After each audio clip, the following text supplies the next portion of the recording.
반갑습니다. 원불교 100년기념 성업회 사무총장 김경일 교무입니다. 지금부터 앞으로 6강좌에 걸쳐서 원불교 100년 기념 성업의 비전에 대해서 말씀을 드리려고 합니다. 우리 교도님들이 잘 아시는 것처럼 비전이라고 하는 말은 원불교가 지향하는 이념이나 가치체계에 대해서 좀 더 비주얼하게 마치 손에 잡힐 듯이 그림으로 보는 것처럼 그 방향을 함께 이렇게 설명하고 공유하는 그런데 이제 비전을 강의하는 어떤 의의가 있지 않을까 이런 생각을 하면서 말씀을 좀 드리겠습니다. 원불교 100년을 말할 때 저는 일단 100년을 말하기 전에 도대체 원불교라고 하는 것이 어떤 의미를 갖는가, 인류에게 또는 세상에 어떤 의의를 가지고 어떤 의미를 갖는지 이것을 좀 살펴볼 필요가 있다고 생각이 되지고요.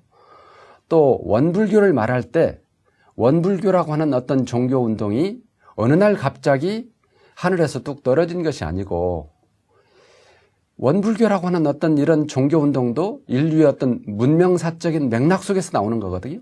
그리고 또 원불교의 사회적 배경이 됐던 한반도의 어떤 정치사적인 또는 종교사적인 어떤 문명 배경을 가지고 출발하는 것이기 때문에 그런 것들에 대해서 불가피하게 잠깐 말씀을 드릴 필요가 있지 않을까 이런 생각이 들어집니다.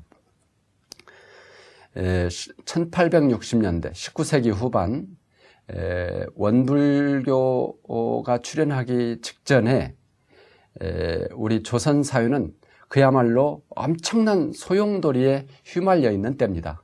왜냐하면 500년이라고 하는 엄청난 역사를 가지고 있는 이씨 조선 사회가 통째로 흔들리는 과정이거든요.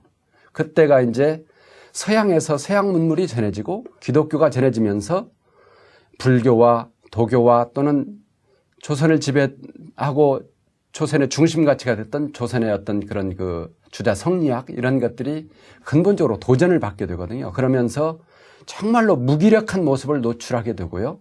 그러면서 서양의 이런 물질 문명과 또는 서양의 기독교 사상이 전해지면서 엄청난 지식인 사회에 혼돈이 이루어지고 그런 과정에서 많은 백성들도 혼돈을 많이 일으키게 됩니다.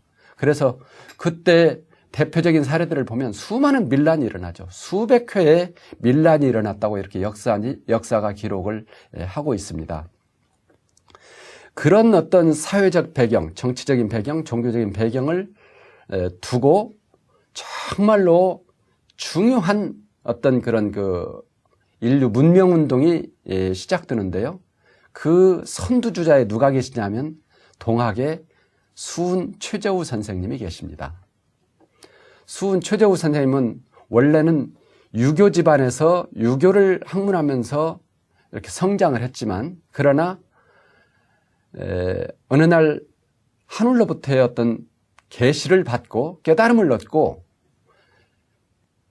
인류 문명의 새로운 재편이 필요하다고 하는 것을 절감하게 됩니다. 그래서 묵은 세상이 지나가고 새로운 문명 세상이 도래할 것을 예언하는 후천개벽사상을 주장합니다.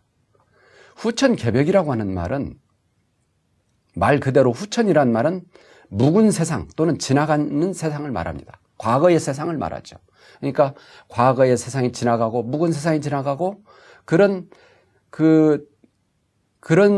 세상이 지나감과 동시에 새로운 세상이 열린다. 새로운 문명 세상이 열린다. 근데 이 새롭게 열리는 문명 세상은 어떤 이씨 왕조가 무너지고 새로운 왕조가 등장하고 그런 것이 아니라 근본적으로 지금까지 우리 한반도가 경험하지 못했고 또는 인류가 경험하지 못했던 새로운 문명 가치를 가지고 새로운 세상이 태동한다고 하는 것을 주창하는 것이 이제 후천개벽사상의 아주 핵심 가치입니다. 그런데 그런 후천개벽사상이 동학이라고 하는 이름으로 엄청난 민중의 지지를 받게 됐죠. 그래서 많은 사람들이 그 동학에 귀의를 하게 되고요. 그런 배경을 가지고 해월이라는 인물이 또 등장하게 되고 그 동학이 더욱더 한국에 이렇게 한반도에 이렇게 많이 퍼지게 되는데 그때 당시에 인구가 한 1000만 정도 됐는데 그 동학에 의지한 사람들이 약 300만에서 400만이 됐다고 그러니까 엄청난 숫자로 이렇게 확장이 됐습니다. 결국 그런 과정에서 그런 것들이 이제 급진적인 정치 사상으로 변질되면서 전라도 고부라는 데서 이제 동학 농민운동이 일어나게 됐죠. 그러나 이제 물론 동학 농민운동이 괴멸되면서 실패하면서 동학이라고 하는 것이 많은 타격을 받게 되지만, 그런데 이상하게도 그런 후천 개벽 문명운동들이 그대로 사그라지는 것이 아니라 새로운 많은 성현들이 등장하게 됩니다. 대종사님께서도 이미 우리 전망품에 여러 가지 형태로 말씀을 하고 계시지만, 강증산의 어떤 대순전경운동이라든지, 그 다음에 김일부의 정역운동이라든지, 이런 분들이 이렇게 등장하면서 그 후천개벽 사상의 맥을 이어가게 되고요.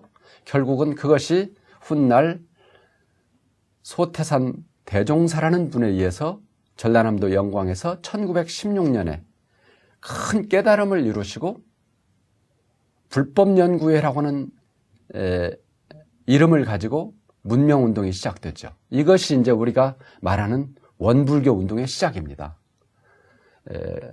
시인 김지하 선생 같은 경우는 원래 동학을 공부하신 분인데요. 동학을 오랫동안 연구하셨던 분인데, 최근에 우리 원불교 교전을 오랫동안 공부를 하시면서 이렇게 표현을 하시더라고요. 원불교 교전을 공부해 보니까 후천개벽의 그런 새로운 문명운동의 집성지 같다. 마치 저수지와 같다. 모든 여러 강물들이 여기저기서 다 모여있는 큰 바다와 같다. 이렇게 표현을 하셨습니다. 그래서 저는 원불교를 말할 때 원불교가 어떤 새로운 종교를 창립하고 또는 개설하고 그 교세를 확장하고 그런 의미의 원불교 운동이 대종사님께서 의도하는 원불교 운동이 아니었고, 더 이상 비전을 잃고 더 이상 문명의 희망을 잃고 방황하고 혼돈에 빠져있는 인류에게 새로운 문명 방식을 정하고 새로운 인류의 삶의 방식을 전하려고 했던 그런 아주 위대한 새로운 어떤 문명운동이었다. 이렇게 이제 설명을 합니다. 그것이 이제 구체적으로 우리 원불교 개교 동기에 보면 물질의 개벽도니 정신을 개벽하자 그러시고, 그때 이제 한참 서양에서 과학 문명이 발전하고 또 자본주의가 발전하면서 엄청난 물질 문명의 개벽이 이루어지잖아요. 그것이 이제 한반도에 전해지면서 또는 동양사회에 전해지면서 그렇지 않아도 그 어떤 그 요벌선의 어떤 무력함에 의해서 붕괴될 직전에 있을 때에 이 물질 문명이라고 하는 것이 전해지면서 엄청난 가치관의 혼돈이 일어나게 되죠. 그래서 기성 가치관들이 다 무력화되고, 예를 들면 단적으로 말하면 충이라든지 효라든지 열이라든지 이런 유교의 아주 핵심 가치들이 일시에 무력화됩니다. 그러면서 한반도 전체가 이제 정말로 그 어떤 깊은 방황과 혼돈 속에서 있을 때에 대종사님께서 이런 새로운 문명운동을 제창하고, 그것이 오늘날 우리가 말하는 원불교라고 하는 이런 그 종교운동의 형태를 띠게 됐다. 이렇게 이제 말씀을 드릴 수가 있을 것 같습니다. 그렇기 때문에 우리 한신대에 계시는 김경재 교수님 같은 경우는 원불교의 그 소태산의 불법연구의 운동을 보면 이것은 지금까지 어떤 성자도 상상하지 못했던 새로운 문명 방식의 종교 혁명운동이다. 이것을 그래서 인류 문명운동의 전개라고 이렇게 이제 말씀을 하시는 것을 볼 수가 있습니다. 그래서 저는 그런 차원에서 원불교 비전을 이해를 했으면 좋겠고요. 또 그런 차원에서 원불교 백년성업이라고 하는 비전을 이해를 했으면 좋겠다. 이제 이런 생각을 가지고 오늘 계속해서 말씀을 좀 드리려고 그럽니다. 그래서 이제 그런 어떤 그 배경 하에 원불교 백년성업의 5대 지표라고 하는 것이 탄생됐습니다. 이 원불교 백년성업의 5대 지표는요, 원불교 백년성업회가 출범할 때 범교단적인 의지를 결집해가지고 원불교 백년성업회가 출범할 때 지금 경산 종법사님께서 원불교 백년성업에 지향해야 될 어떤 5가지 지표, 그러니까 나아갈 방향을 이렇게 말씀을 법문으로 이렇게 해주셨거든요. 그래서 이것을 골간으로 해서 원불교 백년 비전이 설계됐다. 이런 말씀을 좀 드리려고 합니다.